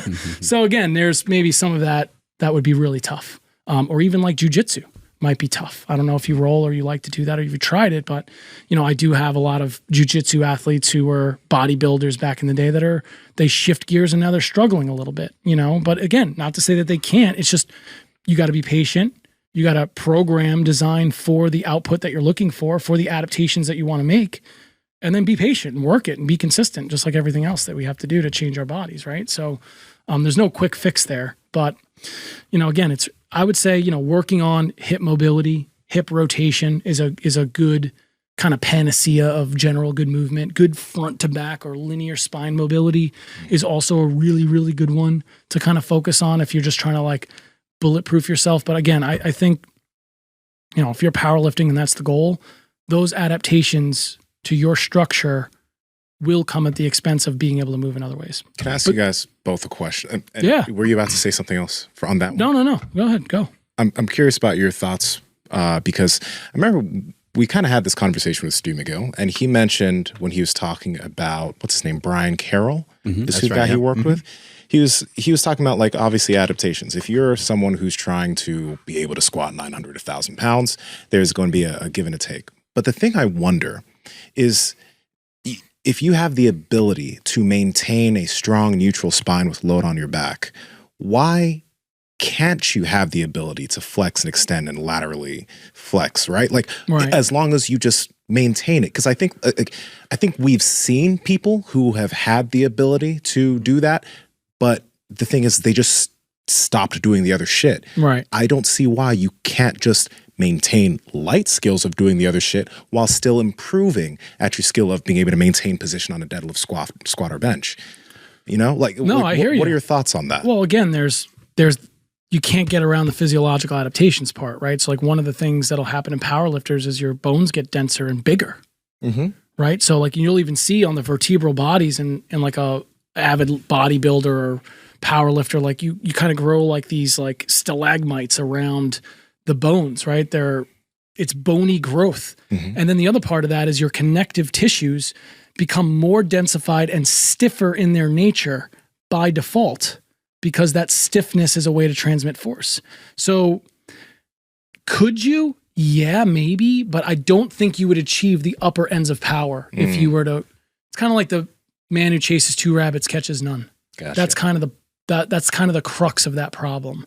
Is for most people, if they were taught these things younger, could they mitigate certain injuries or mobility deficits later in life? Yes, but I don't think that those people we would be setting world records in powerlifting. Okay. But that's any sport. Like you look at a baseball population. Like if you take a Cy Young baseball, or I take that back, any baseball player who's achieved maybe like college baseball, and you look at their humerus, it's physically torqued. Like the humerus twists over time. The socket of the glenoid actually starts to retrovert. The actual socket orientation starts to rotate backwards as a result of all the external rotation stress. How much stress did you say earlier is on like the elbow at that point or something? So I think like there's multiple studies on this, but like from the general consensus is like the average breaking strain for a UCL is about 80 newtons of force. So and there's videos of like Dr. Chris Ahmad, who's the orthopedic surgeon for the Yankees. He's probably one of the most world-renowned elbow surgeons out there. But there's a picture of him taking a cadaver elbow just with his bare hands and just snapping the UCL. Like, like the same way you would, like bust a chicken wing open. It's like, holy shit, that was really easy. And he's like, no offense, Dr. Ahmad, again, great guy, super, super good surgeon. He's a very sleight of frame guy. So you're not talking about Mark busting or you busting something open. You're talking about somebody who's not touching the pinnacle of strength and development. I think he'd agree with that. But, the average fastball is like 85 mile an hour fastball is 120 newtons of force on the elbow. So valgus force. So you would think, theoretically speaking, every time you threw a fastball, you'd blow your elbow out. But that doesn't happen because there's more to stability than just ligamentous strength, right? I believe this is it. Yeah. Yeah. Pow. And again, it's now in slow motion. let's watch it spiral apart. Yeah, I mean it's super interesting too, and it's like somebody asked me recently. I was like, how do these Achilles? Because all these Achilles things in the NFL right now, and obviously for the Jets fans out there, like, I mean, the beginning of football season was really hard in New York, especially on Long Island, man. Like a lot of people were like, the Jets were gonna do it this year, and then it's just like, and it's over. But they're doing pretty good. They are doing pretty good, man. That's why it's a team sport. You got to still play the games. But anyway, it's like, how do these things just happen? Well, it's like, okay, for Aaron Rodgers, like that's a really unfortunate, like he's hung up in the ground. He's got external pressure. It's like bad position, bang. But like you'll see athletes all the time where it's just like they're just doing something normal they always do and boom, it just goes. Yeah. So I don't know the reason why. I think part of me in my brain is always kind of like imagine this idea of like resonance, like like singers can break a glass with their voice because they match. I think it's just the right amount of force at just the right angle, it's going to blow apart. You know, and like even like the Goata guys are like, oh no, it's because ankle bone, inside ankle bone. It's like, listen, man, I'm like, I guarantee you there's somebody in that position who blew their freaking Achilles. I guarantee you. It just doesn't work like that. What's Goata? And then when he started talking, you're like, oh. Yeah, I know. You know. Love you, Gary. You're my boy. No, listen, there's something to be learned in everything. Like we talked about, like what's the difference with all these different movement systems? It's like they're systems. It's an approach. Every system has holes in it. Every system has holes in it. Where you could say, oh, here's somebody who doesn't fit your model that did really well, or here's somebody who didn't fit your model who did fit your model that got hurt. There's enough outliers out there for everybody to say, oh, you know, we can always take our system and take our success stories and be like, yep, this is, see how good I am? Yeah. It's like, those are the testimonials, because again, if I take 50 people and I put them in the same training program, what you get is the standard distribution of probability. That's what you get. Some people get hurt. Most people kind of stay the same, or maybe make a little progress or go a little bit backwards, but nothing substantial. And a small percentage of people got the result that they wanted. I got a theory. You ready for Sure. it? I want to hear it. So I think a lot of people have started to train like more barefoot, and I think that that's a popular thing. Yep. However, I think when it comes to football, especially football, because it's rare to like play the game, especially when you're really high level. When you're Aaron Rodgers, everything's in practice a little softer and things like that. But the amount of times he puts his cleats on and the amount of times he's under that kind of stress is probably very low. Yeah. And in my opinion, your foot stretches way more inside of a shoe than it does barefoot. And you need to train inside your shoe or inside your cleat, because anybody, I mean, I'm sure some people know what I'm talking about. If you just roll to the side on your shoe, you will stretch the shit out of the side of your foot, out of your shin.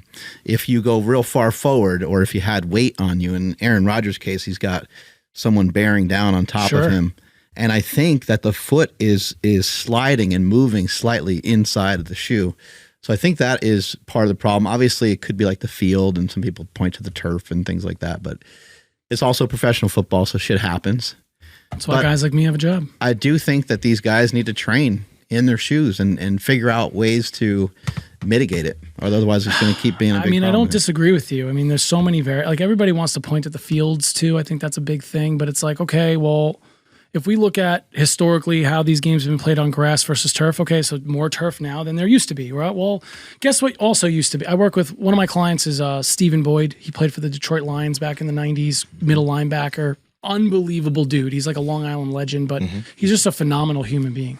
And he'll be the first to say it. He's like, I wouldn't even sniff a sideline in today's NFL with the amount of athleticism. I mean, you got guys that are 320 pounds running 4.5, 4.4 40s. Like, that's insane.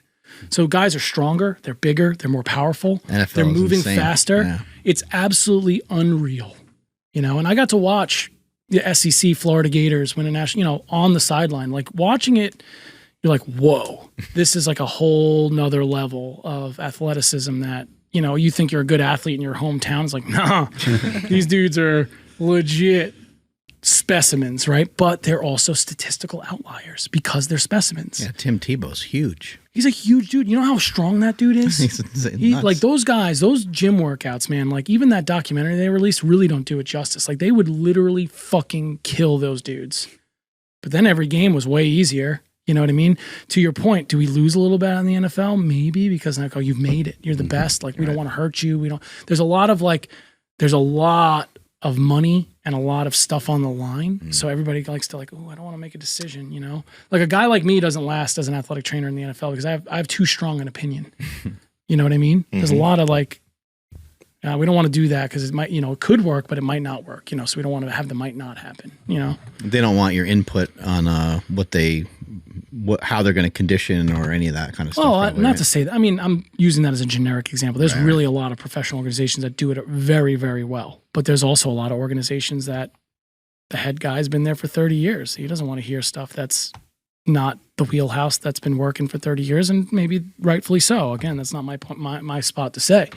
But the point is like, when you have a closed community of providers and the barrier for entry into that community is really hard, meaning like, oh, you got to spend 20 years not making any money to get into that position where you could be on the side, like in that realm. It's very difficult. So you tend to get like an echo chamber, in my opinion, of here's what the surgeon says. We're just going to execute what the surgeon says. It's like, guess how many people that surgeon's rehabilitated? Exactly 0. Not saying they're not good people, but there's a big difference between, you got to get your range of motion back and your strength back. Okay, that's a very broad statement. There's lots of ways to do that. Like, what specifically are you going to do?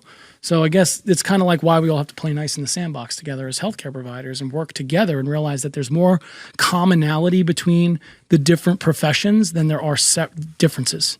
We're all trying to help people feel better, move better, hopefully move more. What are some of your thoughts on like the spats that they do in football, like where they tape the shoe and shit like that?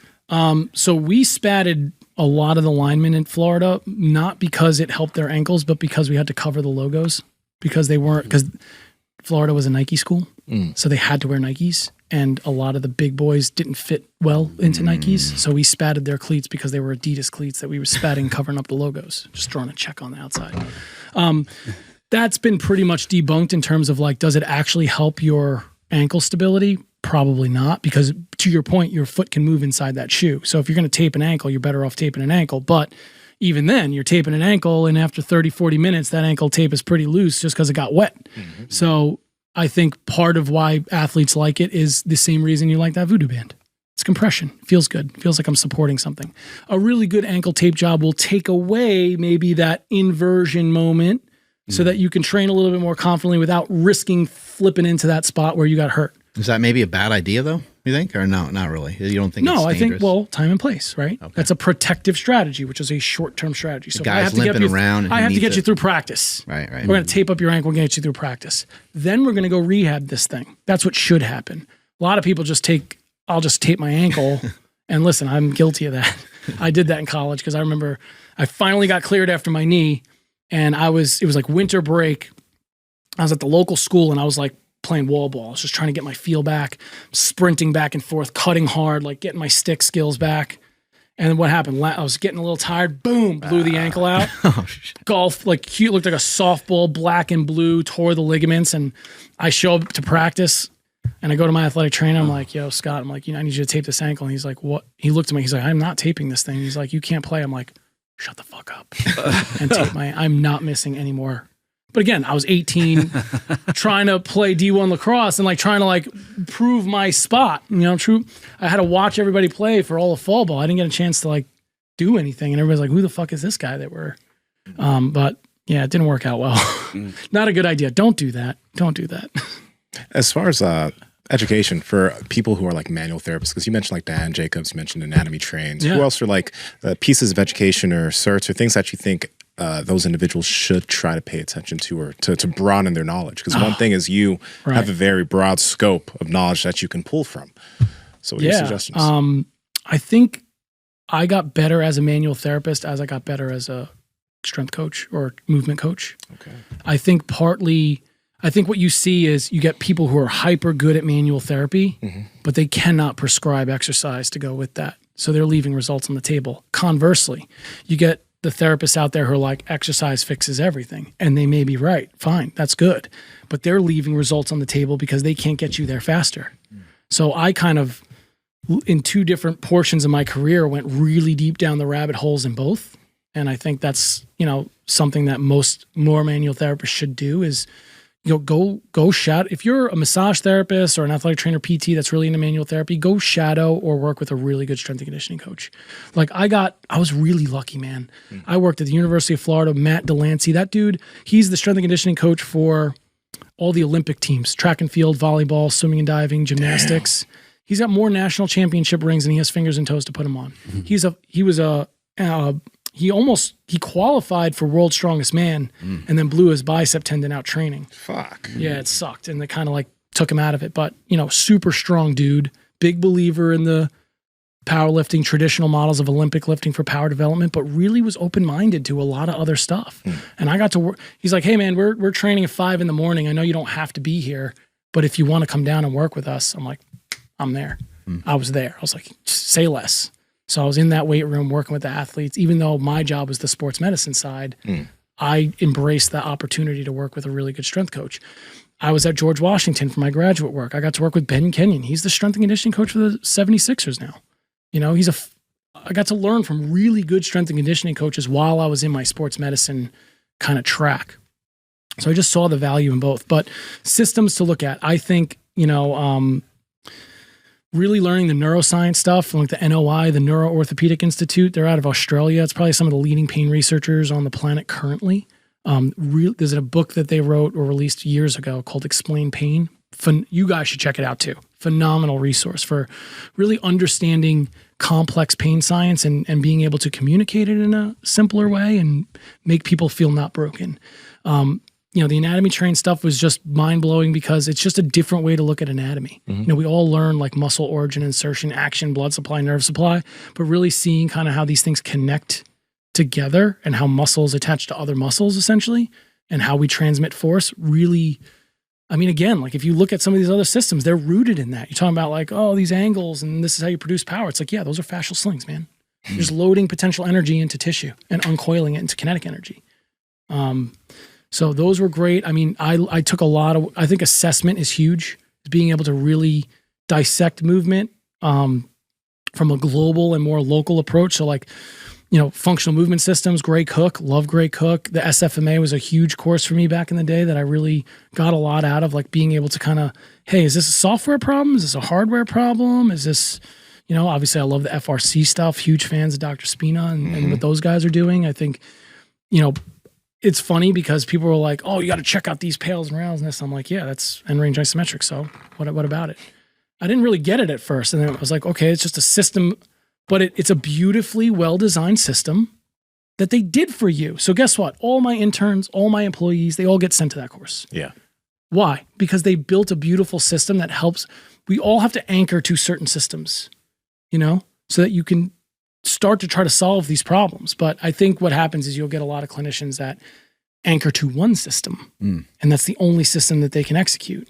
And so I've kind of always found that a multi-systems approach is filling in the gaps, you know?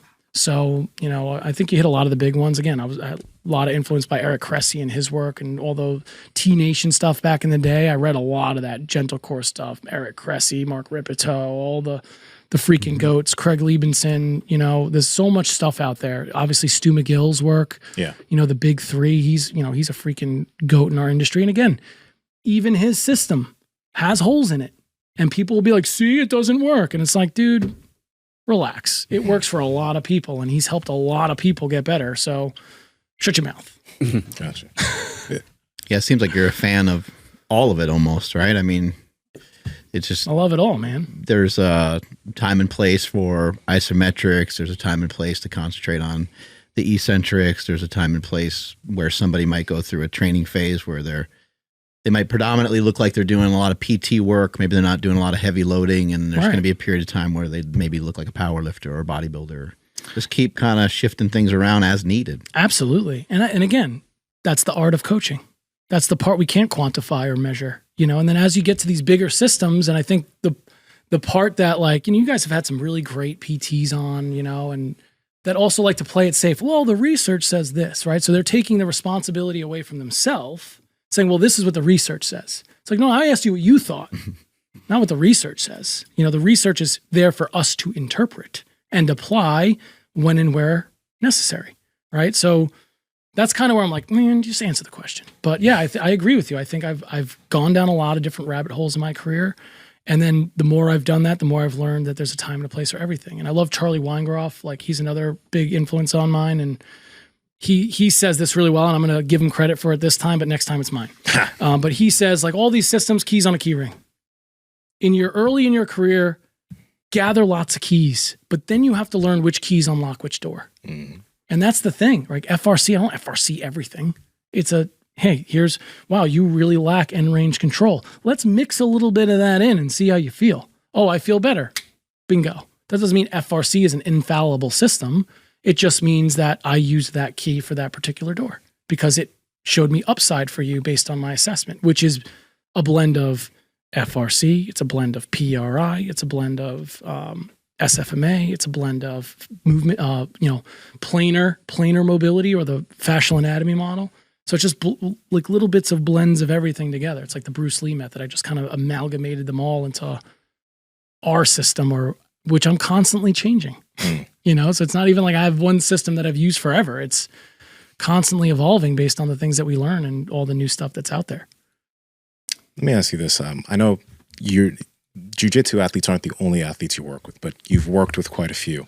Now, seeing the sport and what these athletes are, what they need to put their bodies through, what are the skills that you think that they need to be able to develop outside of the mat? Like awareness as far as their body concerned, their ability to like breathe and move their rib cage. What are things that you think that they should try to build if they're doing that sport? Because there's a lot of people that are getting into jiu-jitsu now, and I think they end up getting surprised about the problems that they end up having or the lack of ability they end up having when they enter it. Right. You know, I'll ask you this question and maybe you can answer it for me. Okay. And then I'll answer the question.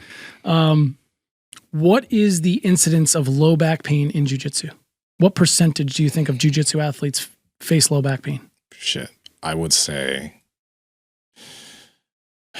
in upwards of 50%. It's 100%. It's 100%? Yeah, the IBJJF, they did a study, or they sponsored a study looking at like the epidemiology of injuries in jiu-jitsu. And it's like, basically, if you do jiu-jitsu, you will get low back pain at some point. Like that's like, it's not to say that you're doomed to that. It's just super common based on the demands of the sport. I think the FRC system lends itself really well to jiu-jitsu athletes. I lean on that system a lot as a way to build capacities in ranges that would otherwise be vulnerable for you. What do those guys do? What's FRC? FRC is functional range conditioning, another group of Canadian dudes that kind of built this model of the cars and end range isometrics, end range liftoffs, end range holds. Like these are things that I was doing forever, but I didn't really have like a system behind it. So the whole premise is like, when it comes to movement, there's this, it's called Schmidt's schema. It's this idea, this was done by like the psychological community in the 70s, but this idea that when you do a particular movement, your brain hangs on to compartmentalized information about it so that it can put it together and use it for other things in the future. So for example, if you're playing like tennis, you're never going to have the exact same tennis hit every time in a row. The ball spins different, the surface is different, your angles are different. Like I got into surfing a few years back. That became my new like movement thing that I got really into because I sucked at it so badly. Yeah. And I live on Long Island, so I was living in Long Beach. I was like, oh, grab my board, go down the beach and just get my ass kicked by the waves. But the idea is, why do surfers talk about flow or like that? They're just in the zone. It's, well, there's compartmentalized skills that you need for that: balance, proprioception, some core strength, hip mobility, but you're never going to surf the same wave twice. So it's completely new and novel for you every single time. So we talk about like flow state is when you have a skill set that you're proficient in and you're pushing the boundary of that skill set within the context of sport or activity, but it's novel for you each time. Musicians talk about it. Really good book, if you guys want to check it out. It's called Stealing Fire, Stephen Kotler. Yeah. Right? It's kind of like all this neuroscience of like flow state and that kind of stuff. Super interesting. But I think for jiu-jitsu athletes specifically, it's, you know, there's the blend of your base strength and conditioning and your joint mobility work to have capacity in different positions of a wide variety of nature. And it's nice because you can kind of compartmentalize it. Hey, I'm going to do really a shoulder mobility day and a hip mobility day, and I'll work on my spine mobility day, right? And then maybe accentuate that or accessorize that with your traditional strength training type of movements, right? Building some, because at the end of the day, you know, at your weight class, you do well because how much of that is muscle versus fat? I mean, again, like for you as an athlete, like probably stronger than a lot of the guys in your weight class, right? Because you've been training this way for a really long time. I would say that that's a competitive advantage, no? Oh, yeah. So, you know, again, when people are like, oh, bodybuilding, muscle, you know, powerlifting is not good. It's like, it's mass. From a physics perspective, mass means power. You're going to be able to produce more power. Yeah. So I think working contextual situations with those skills, right? So that's where like a lot of guys will say, hey, we're just drilling today in jiu-jitsu. Yeah, you're working on maybe slower skills of movement to create motor plans for when that opportunity may arise. Boom, now you have access to it and you can execute it. So as we all suck at stuff when we first start, the more experience we get, the more data points our brain has of where we can potentially fit these things in to solve new problems in the future. Yeah. So I always try to keep that in mind too when I'm like designing training programs for different athletes and different sports is where is this athlete today? Where do they want to go? And what do their sport demand of them? And where's their greatest return on investment right now? How do I make them the best athlete in the next 4-week training block and the next 4-week training block and the next 4-week training block? And that's, to Mark's point, changing it up.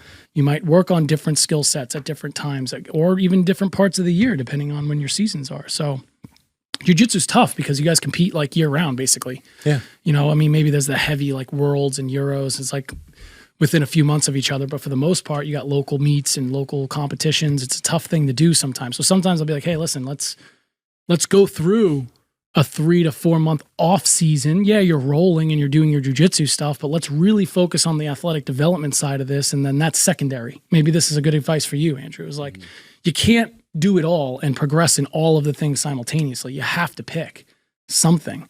So I want to get really good at jiu-jitsu. Okay, so maybe for 3 to 4 months, you're working on skill development as far as drilling goes, while you're saving that energy expenditure for the gym to maximize what your body can do. Now you can go back to jiu-jitsu with a whole new skill set of how to solve those problems. Mm-hmm. And now then you're going to hit the wall with those skills and you're going to have to keep going back and forth. What I got to say, though, is what you said was like beautifully said, because in jiu-jitsu, you get into so many different ranges that are dynamic, that are not always the same. With external loads and, man, it's tough. But I started jiu-jitsu 8 years ago. I was in more lower back pain. I had more general pain I did 8 years ago than I do now. Now it's literally one tiny thing. Mm-hmm. But I have been able to develop strength, develop movement ability, and I don't want people to hear the thing about the lower back and say, okay, 100% of jiu-jitsu athletes have lower back pain. Yeah. I know, but like the thing is like that doesn't have to be the case, but you just have to put in the effort with your strength training and with the things you do outside of it so that you can have a resilient body for the sport. But a lot of people don't do that. I mean, what's the incidence of injury in the NFL? 100%. It's not if, it's when. Yeah. That's it. You know, it's again, and like, I know you guys have had a few shows recently on like the whole injury prevention thing and can we prevent injuries? And yeah, statistically speaking, we can't prevent injuries, but we can mitigate risk. Yes. But you have to know what you're training for, right? So it's like, great, the sport, everyone wants to reverse engineer great athletes into, okay, this is what we have to do. But you're reverse engineering statistical outliers. How do you make Johnny do that? Who's Johnny? I don't fucking know who Johnny is. Johnny's like the regular guy who works a desk job all day and then goes and rolls at night. Like, we're the lucky ones, man. We get to do this stuff every day. This is what we do. So I always try to remember, it's like this person has a whole other life outside of their athletic kind of like endeavors, we'll call them. Mm-hmm. And there's only so much energy that they can spend on these things. You know, so for the regular person, the NARP, the guy who's like, I want to start doing jiu-jitsu, you absolutely should. Why? Because you're going to start to love movement again. You're going to start to there's going to be something for you to pursue excellence in there that's going to motivate you to do other things. Yeah. Call that winning. Yeah. I had, roughly 2 decades of lower back pain, started jiu-jitsu a year ago, and my back pain's never been better. Because you're moving more. Yeah. And you're moving more dynamically. Absolutely. And you're exploring where you're limited. But you're still part of the 100%. Yeah. Because you have some back pain. At some point. Maybe prerequisite. I'd already had it, so I can't get it again. I don't know. Maybe. Yeah, I'm grandfather. Yeah. You've been perfect. You've been vaccinated against low back pain. Yeah. We'll test that theory. That's awesome. that was great. What are some things that people can do for back pain? Do you have like? I know it probably varies so much because people can come to you and they had a car accident versus somebody has this or that. But have you seen any common things with some injuries that people run into? Because back pain is such a huge one. Oh man. I mean, back pain is like the panacea of medicine. There's a million different causes, a million different solutions. Big, broad strokes, correlations that I've noticed. People have crap hip mobility and they ask their spine to do hip stuff and eventually you're going to have a bad time. That's just the way it is. If you don't have good, having good spine mobility and poor hip mobility still puts your back at the disadvantage, right? So like you're going to have to lean on those other joint segments more. And like each of our joints, the way that they're structured has a particular set of skills that it's good at, right? So yes, they can work together. Beautiful. That's what we want. But they also have to be able to disassociate, right? Can you disassociate your hip from your spine? That's the test that I took you through today. So when I'm looking at your standing hip car, I'm looking at how well do you manage single leg stance? or an unstable position? How well can you disassociate? Oh, you can't. Okay, let me help you clean that up. Let me give you more information. Now can you do it? Still no. Okay, there's something mechanical here going on that we want to work on. I think hip mobility, I think, again, like a lot of people I see this a lot. I'll get like athletes that were college athletes get into the workforce. They're working in finance or a desk job, and then they start just doing general fitness, and all of a sudden they start like CrossFit, for example, and they start to have issues. It's like, okay, well, you took your entire your entire lifespan growing up doing this one particular skill that's made you asymmetrical, and now we're going to pile a lot of symmetrical bilateral load on top of that. So you're going to have some problems, man. And again, there's plenty of great CrossFit spots out there, and like let's give the devil his due. That's put more barbells in people's hands than any other sport ever did. Mm-hmm. So you gotta, and I know you guys had him on recently, right? So yeah, really cool. But again, how are we screening these people before we throw them into a chaos training? We're not, and most people get hurt because they don't know where they're at right now. So like, we blend functional fitness together with just a good assessment. Like, let's just get a baseline of like where your current competencies are. Mm-hmm. Okay, great. Now I know what you can do decently well. We can build on that, and we can work on in your programming the things that you don't do particularly well so that you're more well-versed in all of it. Mm-hmm. But I agree with you. I think we can mitigate a lot of stuff with a little bit more education, a little bit more time, and a little bit more patience, and just working on these things. But a lot of people just want the quick fix. Mm. What are some of your thoughts about Ben Patrick and knees over toes and some of the stuff you've seen from that? Because that's also another area that people are hurting in a lot as their knees are banged up. Sure. I would say, again, a lot of people I think give Ben shit because he kind of like had this meteoric rise to being like in the public eye. And the reason I love his stuff is like you can just see the passion spilling out of that guy. How do you not get attracted to somebody who's just so he loves it, yeah, passionate about what he's doing? Is his system the end all be all systems? Probably not. Again, as it goes on more and more, there'll be research that comes out that says, oh, this is bad and blah, blah, blah for the general population. And again, to be fair, we don't know about the people who tried ATG and had worse knee pain. Those aren't people we're talking about. Are those people out there? Again, no shade thrown his direction, because I think his stuff is great. And I'd be lying to you if 20 years into my career doing this, that I didn't start incorporating some of that stuff, because I got a shitty knee too. That's surgically corrected. And I was like, you know what? I have been avoiding my knee over my toes, and I want to start exposing myself to that. But I also have a lot more background understanding of biomechanics and all of these things where I can apply them in a way that's safe for me so that I can progress it. A lot of people who don't have that knowledge are leaning on the system, and so what happens is they're going to follow that plan. What happens when the plan starts to deviate? What happens when it doesn't go according to the progressions that we're looking for? And again, I think he's solved for that in a lot of ways. And I think he's helped a lot of people be more confident, or say, I'm going to do something, and they download his program and they buy it and they can stick to something and they get a result. Like, yeah, freaking awesome, man. And he's been able to monetize that and build a huge channel. I'm fucking awesome. Good for him. I love it. I think it's great. It's great to get a lot of people to recognize you can solve your own problems. 100%. And a lot of it could be solved through some movement, might be some activity that maybe you don't love doing, and also maybe addressing the fact that maybe, possibly their knee pain or back pain is coming from not only like maybe faulty movement patterns, but maybe some weakness somewhere. Maybe there's an area that you just, and weakness is like, can sometimes be, almost derogatory to somebody, but it's not, it doesn't have to necessarily be weak. It's just something that you haven't really worked on. I over the years, especially as I learned more about the pain sign stuff, I became much more careful about my words. Like, I don't call stuff. Yeah, you're weak. New to this, rather than saying you're weak. Like, right. Oh, your quads are super weak. That's why your knees hurt. Right. What really information are you providing them? You know what I mean? If like all you're like, oh, these are all negatives. I always say, like, when I'm taking people through an assessment, my assessment's 90 minutes. Like when people come see me and it's 90 minutes and they get a treatment with that 90 minutes too. So it's usually like about an hour of assessing, about 20, 30 minutes of treatment. And, the whole time I'm like showing them all this biomechanics stuff. And I'm like, I want you to keep in mind that these are opportunities and not flaws. All these things that I'm writing down that we're talking about, that, oh my gosh, like I don't want people to feel so overwhelmed, because it's a lot of information. But I do that because this is nuanced shit. You know, this is complicated stuff, and you have to have there has to be some base level of understanding for that client or that patient, so that they have ownership and autonomy and the responsibility to do something about it. Because if I just give you a sheet of paper with no context, where's the exchange of responsibility? Where's the I understand why I'm doing what I'm doing, right? The great Aldous Huxley would say, the person who understands their why can endure any how.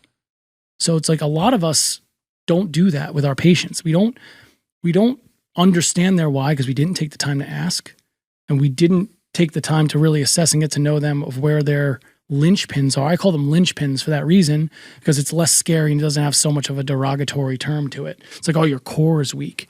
It's like, well, I know professional bodybuilders that are absolutely shredded, that are strong as an ox, that have instability in their core, because strength and stability aren't the same thing. But I was like, oh, your core is weak. You know, that's just from, and this is what happens when you get research that people grab a hold of and they go, this is the reason, right? So there's the reason that came about. I think it was like in the late 70s, early 80s, they did EMG or electromyogram studies. Like, it's basically muscle activity, electric muscle activity of your abs in people with low back pain. And what they found is people with less EMG activity of their abs had a higher incidence or correlation with low back pain. So they said, oh, weak cores cause low backs. So they took something that was correlated and then we made it causative. Yeah. But it's like, hey, how about this? Ready? If you dump your pelvis forward and you put your abs in a crappy position, we were talking about this before, muscles fire based on joint positions, period. So if you can't access different joint positions, you're not going to be able to have a mechanical advantage on those muscles. So your brain might just use other tissues. So if you're dumping your pelvis towards the spine and you're towards the floor and you're doing hip thrusts, you're like, man, my back is super pumped. It's like, that's because that's your glutes now, because your pelvic position is making the moment arm that your lumbar paraspinals have a better mechanical advantage than your ass does. So that's what you're going to use. And you're going to feel a pump, and it's going to start to maybe get uncomfortable, or maybe you start to lose some flexion capacity. So there's always these things. But yeah, I think to your point, it's like, you just got to be careful with what you say, you know, and just I try to like weave in the story of victory into the assessment. It's like, oh, you've succeeded despite this issue. What's going to happen when we start cleaning it up a little? I like that term too, cleaning it up. Because it's not like, oh my God, your house needs to be completely rebuilt. We just got to like clean some shit. We got to like, you know, tidy up the cabinets and get the floor a little cleaner, and all of a sudden that house is a whole lot better than it was before. So obviously therapists need to be more careful with what they say, but how do you help the individual be more careful with what they say? Because I remember years ago I had a meniscus surgery after soccer, and I would just continue to tell myself, because, you know, getting into squats for powerlifting, there'd be a painful aspect to it. There'd be a painful aspect to deep knee flexion. And then I'd just tell myself, okay, well, my knees are like this for pretty much the rest of my life, and this is what I have to deal with. I have bad knees. Started working on them, started being more aware after meeting Ben, worked on them. I can't tell where the issues are now. Like, right. Like when we worked together, you're like, which knee do you have surgery in? I had to look at the scars. Right. But that was, I think, one of the first shifts I had in the way I looked at all of the pain I had. Once I was able to fix that aspect, I was just like, okay, this lower back shit, all this other stuff, I can fix it. It's fixable. Right? Yeah. It's fixable. So the way I related to any type of pain became a very different thing. So how do you help the person who's extremely negative when it comes to aspects of their pain, and for a good reason? Maybe they've had it for all their life, or they've had it for as long as they can remember. But if they want to move forward, they have to relate to their pain differently. They have to verbalize it differently. So how do you help them out? 100%. I mean, a lot of us have those like self-fulfilling prophecies. We talk about like how your self-talk can influence not only your psychological states, but your physical states also. Like there's this research that suggests that somebody's posture is more indicative of their psychological state than of their actual anatomy. You know, like think about it. Like if I walked in here, I was like, hey guys, how are you? You guys ready to do some work today? You know what I mean? You'd be like, what the fuck? Get the fuck out of this. This is Power Project, motherfucker. Sorry, I'm allowed to curse, right? Of course. Okay, sorry. Too late. So first off, I'm a New Yorker, so I just call them out on it. Be like, there's no room for that here. I am not going to speak of you in that way. Therefore, you will not speak of you in that way. Period. That's a rule here. We don't do that. Oh, shit. Okay. Well, and then the other part of it is I just explain it to them.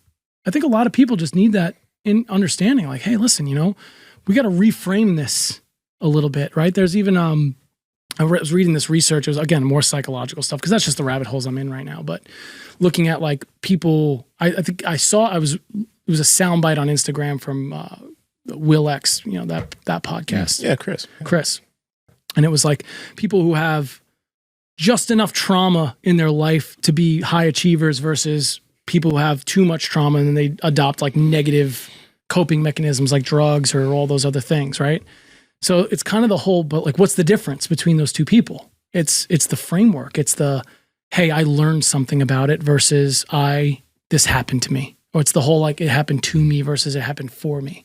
So that's what I mean about like weaving in the victorious story. I weave in the story of the comeback. It's like, you're going to be a fucking monster. And like, I gave you guys those t-shirts, like our whole mantra is like, be unbreakable. Be unbreakable doesn't mean that you're never going to have injury or pain or your low moments where you just can't cope. Be unbreakable means that no matter what fucking happens, you're not done. We come back. We go again. One more rep. We try another way. That's it. It's a mindset. And I think part of, you know, the commercialization and the scalability of healthcare, what it's become is very impersonal, right? People are like, oh, fuck, like I go to the doctor. It's like a horrible experience from beginning to end. It's, you know what I mean? It's like, oh, here's all the shit that's wrong with me, but nobody provides for you a solution, right? So I'm just trying to like, hey, here's what we found. Here are the solutions. Now people leave. It's like, wow, I know they come in, they know they have issues. Like they wouldn't come to me otherwise. Like they know there's something up, but they leave with some kind of direction. And I think that's part of the magic that happens. It's like, now I have a way to pursue this and move forward, whether they sign up with us or not.